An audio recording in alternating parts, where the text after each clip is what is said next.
De volta aqui para mais uma aula do, do Estatuto da Pessoa com Deficiência, a LBI, a Lei Brasileira da Inclusão. A gente continua aqui a partir do artigo 31, do direito à moradia. A pessoa com deficiência tem direito à moradia digna no seio da família natural substituta, com seu cônjuge ou companheiro ou desacompanhada, ou em moradia para a vida independente da pessoa com deficiência, ou ainda em residência inclusiva. Nós já falamos em aulas anteriores sobre essa residência inclusiva e sobre a moradia para a vida independente. Então, você já está ciente do que é isso. As residências inclusivas são aquelas para pessoas com situação de vulnerabilidade, moradia para a vida independente, aquelas que têm acessibilidade e dão condições para as pessoas viverem, pessoas com deficiência viverem com dignidade. É isso. Vamos continuando aqui, parágrafo 1º. O poder público adotará programas e ações estratégicas, na verdade, para apoiar a criação e a manutenção da moradia para a vida independente da vida da pessoa com deficiência. Então, o poder público precisa apoiar, né, por meio de programas e ações estratégicas para essa moradia, para a criação, né, e não só a criação, mas também a manutenção dessa moradia para a vida independente da pessoa com deficiência. Então, o Estado precisa trabalhar para que tenha bastante, o máximo possível dessas moradias disponíveis para as pessoas. Parágrafo 2º. A proteção integral da modalidade de residência inclusiva será prestada no âmbito do SUAS. A pessoa com deficiência em situação de dependência que não dispõe de condições de autossustentabilidade com vínculos familiares fragilizados ou rompidos. A gente já falou sobre isso. Essa residência inclusiva, ela tem esse objetivo, abrigar pessoas com deficiência que estão em situação de dependência que não dispõem de condições de autossustentabilidade. Já essa moradia para a vida independente já não é para esse tipo de pessoas, são para pessoas que, sim, buscam essa vida independente e têm a sua moradia, moradias que atendam às suas necessidades. Então, tem uma diferença entre residência inclusiva e moradia para a vida independente. O próprio nome já diz. Nos programas habitacionais públicos, é importante isso aqui porque tem número, e prova gosta de número às vezes, né? Artigo 32. Nos programas habitacionais públicos ou subsidiados com recursos públicos, a pessoa com deficiência ou o responsável goza de prioridade na aquisição de imóvel para moradia própria, observando o seguinte. Então, nós estamos falando dos programas habitacionais. Vamos dar um exemplo aqui? Minha Casa Minha Vida. É um exemplo. Seja ele público ou subsidiado com recurso público. Então, esses programas públicos ou que tenham financiamento público, de alguma maneira, eles têm que dar isso aqui, ó, prioridade na aquisição desse imóvel para pessoas com deficiência. E aí nós temos reserva de, no mínimo, 3% dessas unidades para pessoa com deficiência. Então, anote aí, 3% no mínimo tem que ser reservado para pessoa com deficiência nesse tipo de programa habitacional. O 2 foi vetado e o 3 diz, em caso de edificação multifamiliar, garantia de acessibilidade nas áreas de uso comum e nas unidades habitacionais no piso térreo e de acessibilidade ou de adaptação razoável nos demais pisos. O que seria essa edificação multifamiliar? Por exemplo, prédios, aqueles prédios construídos, aqueles conjuntos habitacionais com vários prédios. É isso. Então, nessas áreas de uso comum, tem que ter garantido a acessibilidade. Tá? E nessas unidades habitacionais, que aí são casas, na verdade, não necessariamente casas. As unidades são os prédios, né? São as unidades. Unidade é uma só. Essas unidades, o apartamento, geralmente apartamento, né? Vamos tentar visualizar isso. No piso térreo e de acessibilidade ou adaptação razoável nos demais pisos. Então tem que ter. O ideal é que seja no térreo, certo? Esses 3%. E quando não também, que tenha acessibilidade ou adaptação razoável, ou seja, pelo menos um elevador, alguma coisa desse tipo, tá bom? Rampa e aí vai. A disponibilização de equipamentos urbanos comunitários acessíveis precisa ter, tá? que esses equipamentos urbanos comunitários tenham acessibilidade. Tem que ter nesses conjuntos habitacionais, nesses programas habitacionais, elaboração de edificações, especificações técnicas no projeto que permitam a instalação de elevadores. Então, o ideal é que tenha. E vamos lá ao parágrafo 1º. O direito à prioridade previsto no CAPT, aqueles 3% das unidades, será reconhecido à pessoa com deficiência beneficiária apenas uma vez. Então, assim, recebeu o benefício, acabou, não vai ficar também querendo se aproveitar dele. Tá, não atingiu os 3% ainda, eu posso pegar outra unidade. Não, aí também não, né? É uma vez só. Nos programas habitacionais públicos, os critérios de financiamento devem ser compatíveis com os rendimentos da pessoa com deficiência ou de sua família. Então, nesses casos, nos públicos, tá?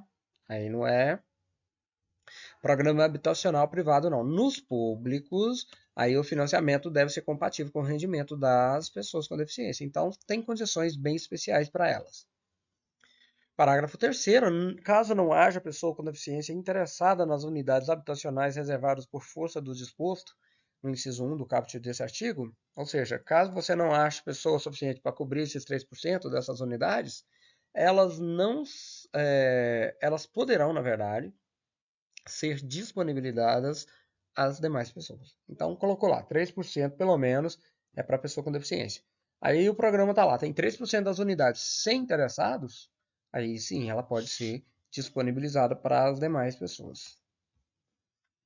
Ao poder público compete. O que o poder público deve fazer com relação à moradia? Primeiro, adotar as providências necessárias para o cumprimento do disposto nos artigos 31 e 32. Ou seja, o Estado precisa garantir, de alguma maneira, o cumprimento disso, para que tenha esses conjuntos, esses programas habitacionais que atendam essas pessoas com deficiência. E segundo, divulgar para os agentes interessados e beneficiários a política habitacional prevista na legislação federal, estaduais, distrital e municipais, com ênfase nos dispositivos sobre acessibilidade. Então, além de ter esses programas, precisa divulgar para todos. Quando diz agente interessado, são as pessoas, né, beneficiários, para que essa política habitacional ela seja de conhecimento de todos os interessados, ou seja, das pessoas com deficiência.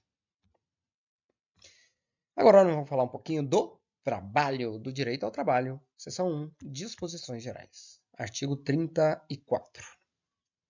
A pessoa com deficiência tem direito ao trabalho de sua livre escolha e aceitação, em ambiente acessível, inclusivo e igualdade de oportunidades com as demais pessoas. Parágrafo 1º. As pessoas jurídicas de direito público, privado ou qualquer natureza são obrigadas a garantir ambientes de trabalho acessíveis e inclusivos. Então, ambiente de trabalho acessível e inclusivo é obrigação das pessoas jurídicas, de direito público ou privado, tá bom? Não interessa a natureza. Tem que garantir ambiente de trabalho acessível e inclusivo. A pessoa com deficiência tem direito, em igualdade de oportunidades com as demais pessoas, às condições justas e favoráveis de trabalho, incluindo igual remuneração por trabalho de igual valor. Se é o mesmo trabalho feito por pessoa com ou sem deficiência, o salário tem que ser o mesmo, tá? Então, ela tem que ter condições justas e favoráveis de trabalho e salário igual também pelo mesmo trabalho. É vedada a restrição ao trabalho da pessoa com deficiência e qualquer discriminação em razão de sua condição, inclusive nas etapas de recrutamento, seleção, contratação, admissão, exames admissional e periódico, permanência no emprego, ascensão profissional, reabilitação profissional, bem como exigência de aptidão plena. Então, aqui no parágrafo 3º diz que qualquer restrição ao trabalho da pessoa com deficiência, qualquer discriminação em razão da sua condição, não interessa, inclusive, no recrutamento, seleção, contratação, não interessa, exames admissional, periódico, permanência no emprego, ascensão profissional, porque costuma as pessoas subirem na carreira e se tiver alguma discriminação por causa da deficiência, ou mesmo qualquer tipo de discriminação com relação à reabilitação profissional, isso é proibido, tá bom? Isso é proibido.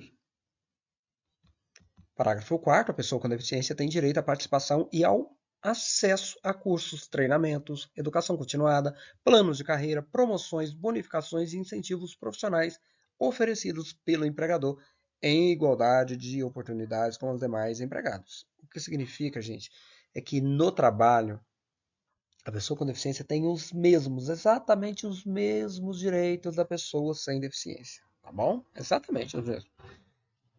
É garantida aos trabalhadores com deficiência acessibilidade em cursos de formação de capacitação. A diferença das pessoas com deficiência é que elas, além de ter exatamente os mesmos direitos, para que esses direitos sejam fruídos, muitas vezes, aí precisa que a empresa dê condições diferenciadas para essas pessoas, né? Acessibilidade e outras mais. Inclusão e aí vai. Aí, peraí, tem um parágrafo aqui que eu estou esquecendo. Finalidade primordial das políticas públicas de trabalho e emprego promover e garantir as condições de acesso e permanência da pessoa com deficiência no campo de trabalho. E parágrafo único diz que os programas de estímulo ao empreendedorismo e ao trabalho autônomo, incluídos o cooperativismo, associativismo, devem prever a participação da pessoa com deficiência e a disponibilização de linhas de crédito quando necessárias. Então é isso. Nós temos os programas de estímulo que são dadas às pessoas com deficiência, buscando que elas tenham autonomia para empreendedorismo, trabalho autônomo, cooperativismo, associativismo e, claro, para esses casos existe a possibilidade de linhas de crédito diferenciadas, tá bom? Isso é importante porque elas têm prioridade e o que se busca aqui é a autonomia das pessoas. Agora a gente vai falar um pouquinho só, bem rápido, da habilitação profissional e reabilitação profissional, que já não é tão cobrada assim em prova. O poder público deve implementar serviços e programas completos de habilitação profissional e de reabilitação profissional para a pessoa com deficiência, para que ela possa ingressar, continuar ou retornar ao trabalho respeitadas a sua livre escolha, sua vocação e seu interesse. Eu vou resumir toda essa parte da seguinte forma. O governo, seja ele federal, estadual, distrital ou municipal, tem que buscar meios, implementar meios, serviços, programas, todo tipo de condição para que as pessoas tenham essa habilitação profissional, para que elas possam ter a sua independência e quando ela perdeu, a reabilitação profissional. Então, todos os incentivos possíveis para que haja esses serviços e programas de habilitação profissional e reabilitação profissional precisa ser feito. E todos eles precisam respeitar a livre escolha da pessoa, tá? Não é assim, você era assim, agora você tem que ser assim por causa da sua deficiência. Não. Respeitadas a livre escolha, a vocação e o interesse da pessoa, tá? Vamos resumir tudo isso dessa forma. Então, todos os programas de habilitação e reabilitação profissional devem ser direcionados às necessidades, aos interesses, à vocação da pessoa com deficiência. Tá bom? A gente não precisa aprofundar muito nisso, não. Sabendo disso, você responde qualquer questão nesse sentido. Agora a gente vai falar um pouquinho, inclusive vou até voltar aqui, ó. O parágrafo 7º diz isso, ó. A habilitação profissional e a reabilitação profissional atenderão a pessoa com deficiência. Então, ela não é feita para atender a empresa. Ela é feita para atender a pessoa com deficiência, tá bom? Da inclusão da pessoa com deficiência no trabalho. Artigo 37. Constitui modo de inclusão da pessoa com deficiência no trabalho e a colocação competitiva em igualdade de condições, em igualdade de oportunidades, né, com as demais pessoas, nos termos da legislação trabalhista e previdenciária, na qual devem ser atendidas as regras de acessibilidade e o fornecimento de recursos de tecnologia assistiva e adaptação razoável no ambiente de trabalho. Então, sim, modo de inclusão da pessoa com deficiência no trabalho é isso aqui, ó. É a colocação competitiva, sejamos claros, em igualdade de oportunidades com as demais pessoas, tá? Nos termos da legislação trabalhista, previdenciária e tudo. E devem ser atendidas, então, as regras de acessibilidade para que essas pessoas tenham condição, né, de ser colocadas de forma competitiva, disputar de igual para igual, fornecimento dos recursos da tecnologia assistiva precisa ser garantido para que haja essa inclusão da pessoa no trabalho e a adaptação razoável no ambiente de trabalho também, quando necessário.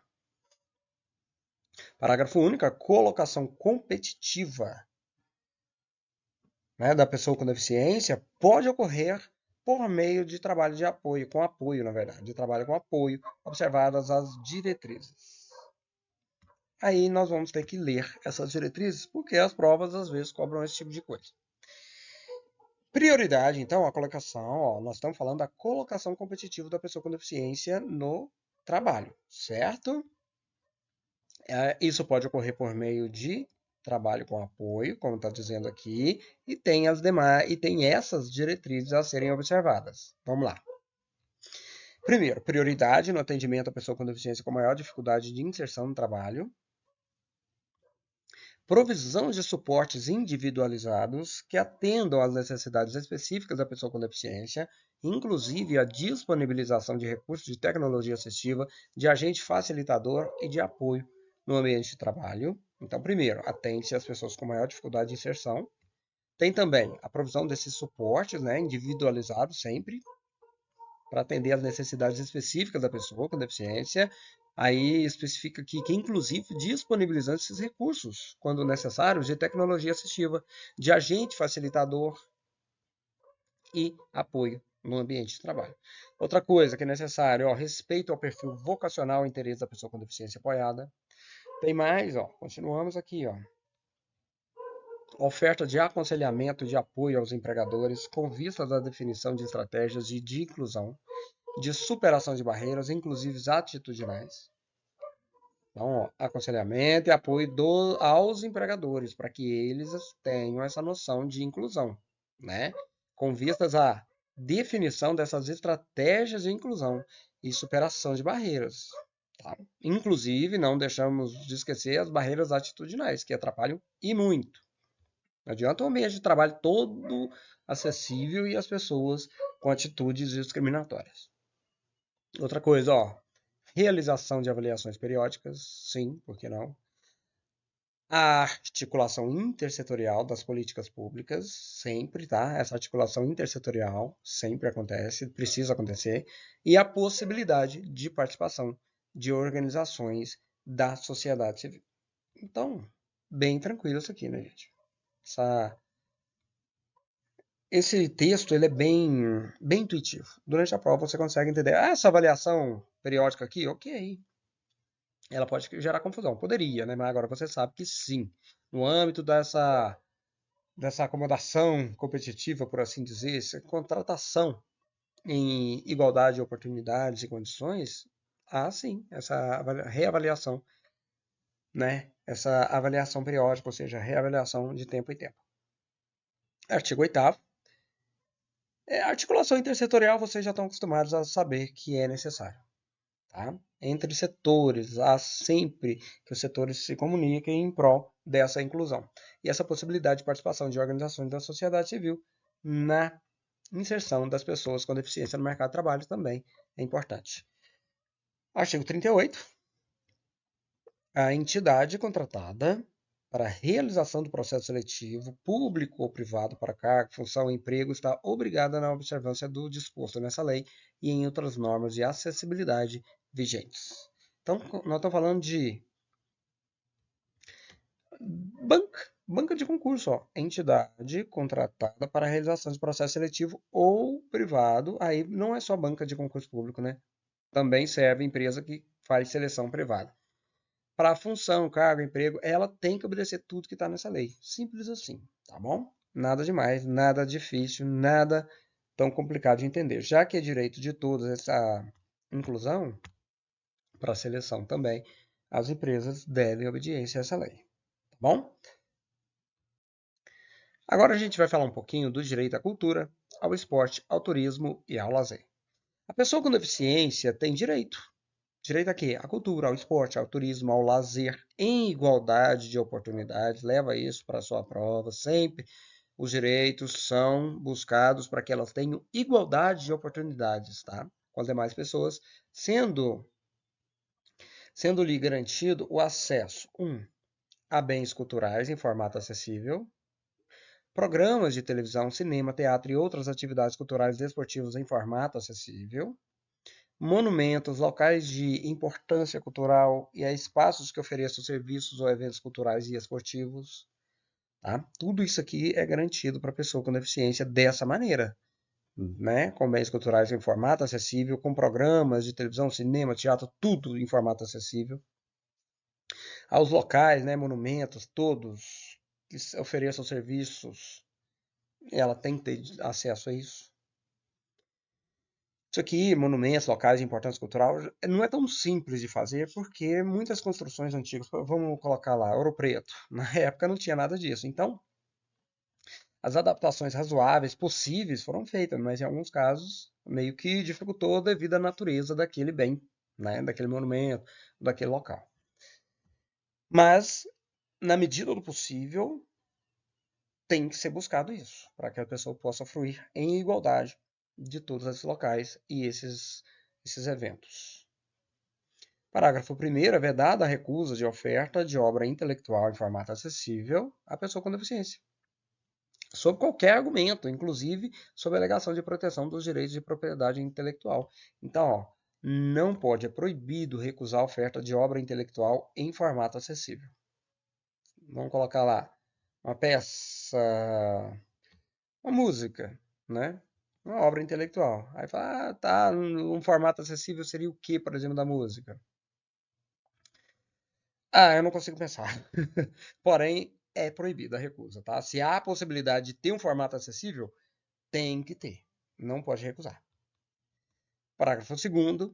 O poder público deve adotar soluções destinadas à eliminação, à redução ou à superação de barreiras para a promoção do acesso a todo o patrimônio cultural, observadas as normas de acessibilidade ambientais e de proteção do patrimônio histórico e artístico nacional. Então, o poder público tem que se virar, tentar de qualquer maneira aqui eliminar essas barreiras, reduzir essas barreiras quando não conseguir eliminar, para a promoção do acesso ao acervo cultural, tá? Ao patrimônio cultural do país. Isso vale tanto para público quanto privado. Mas neste caso aqui, estamos falando do poder público. Ele tem obrigação de buscar isso. Tá bom? O poder público, então, deve promover a participação da pessoa com deficiência em atividades artísticas, intelectuais, culturais, esportivas, recreativas, com vistas ao seu protagonismo. Devendo. O que o poder público deve fazer, então? Primeiro, incentivar a provisão de instrumentos de treinamento, de recursos adequados e igualdade de oportunidades com as demais pessoas. Tem que assegurar acessibilidade nos locais, de eventos e nos serviços prestados por pessoa ou entidade envolvida na organização das atividades de que trata esse artigo. Por fim, assegurar a participação da pessoa com deficiência em jogos e atividades recreativas, esportivas, de lazer, culturais e artísticas, inclusive no sistema escolar, em igualdade de condições com as demais pessoas. Isso aqui é uma forma de garantir que as pessoas com deficiência tenham acesso aos eventos culturais, esportivos, de lazer, aos espaços.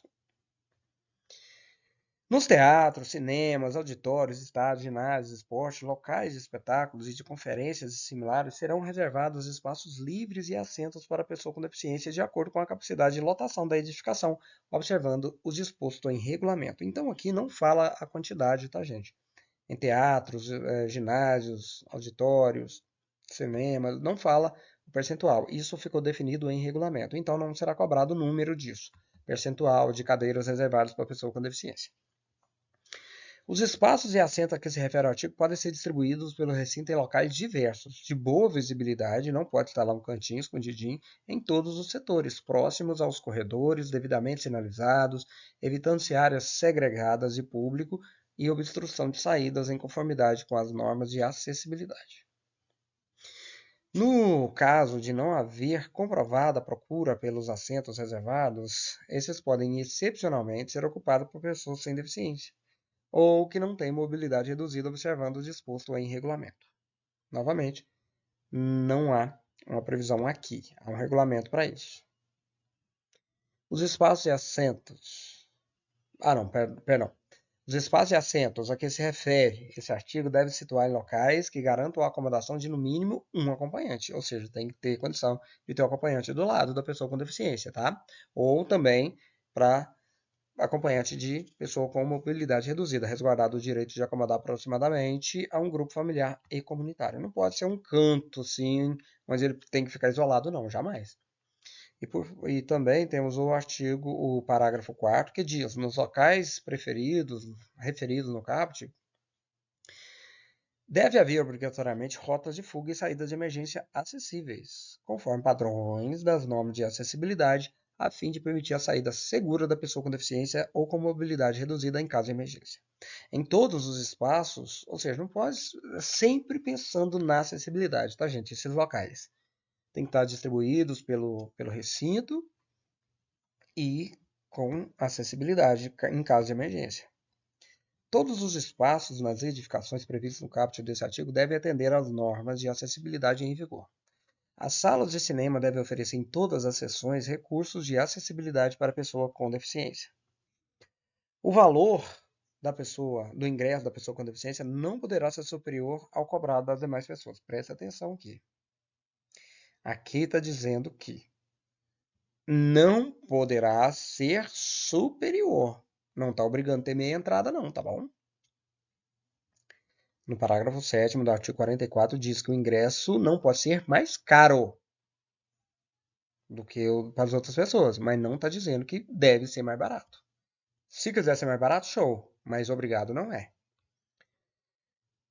Os hotéis, pousadas, similares devem ser construídos observando-se os princípios do desenho universal. Então, a partir dessa lei de 2015, busca-se que hotéis, pousadas, esses locais, né, acessível para turismo, para abrigar turistas, ou não só turistas, né, a trabalho, não interessa, eles devem ter, a partir da implementação dessa lei, né,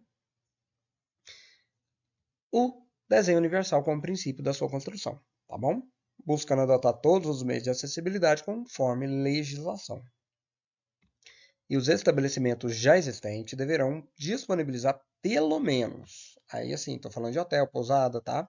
Pelo menos 10% dos dormitórios devem ser acessíveis para esses que já existem, garantida no mínimo uma unidade acessível. Então, 10% de 10, por exemplo, 1, mas se fosse 8 unidades, aí não teria os 10%, né? Aí ficaria 1,5, não. Aí, se tiver menos de 10 unidades, pelo menos uma tem que ser acessível, tá? Pelo menos um dormitório, pelo menos um quarto tem que ser acessível. Os dormitórios mencionados nesse capítulo deverão ser localizados em rotas acessíveis. Os meios de hospedagem já existentes, por impossibilidade técnica decorrente de riscos estruturais na edificação, caso não possam cumprir o percentual estipulado no parágrafo 1º desse artigo, ficam dispensáveis dessa exigência mediante comprovação por laudo técnico estrutural, que deverá ser renovada a cada 5 anos. É o seguinte, só está aberta a exceção para esses dormitórios acessíveis, nessa quantidade mínima de 10%, para prédio já construído, para o novo, todos têm que obedecer. Né? 2015 para cá, o desenho universal. Mas para os antigos, tem que ter 10%. Só não vai ter 10% mesmo quando não tiver condição, quando tiver um laudo. Tá? Um laudo técnico, tá? Cadê? Ó? Comprovação por laudo técnico estrutural.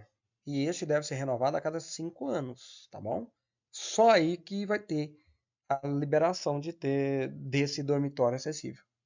Porque caso resolver fazer, aí vai ter problema estrutural. Aí derrubar o prédio também não dá, né?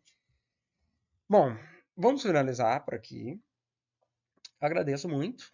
Um grande abraço para vocês e até a próxima.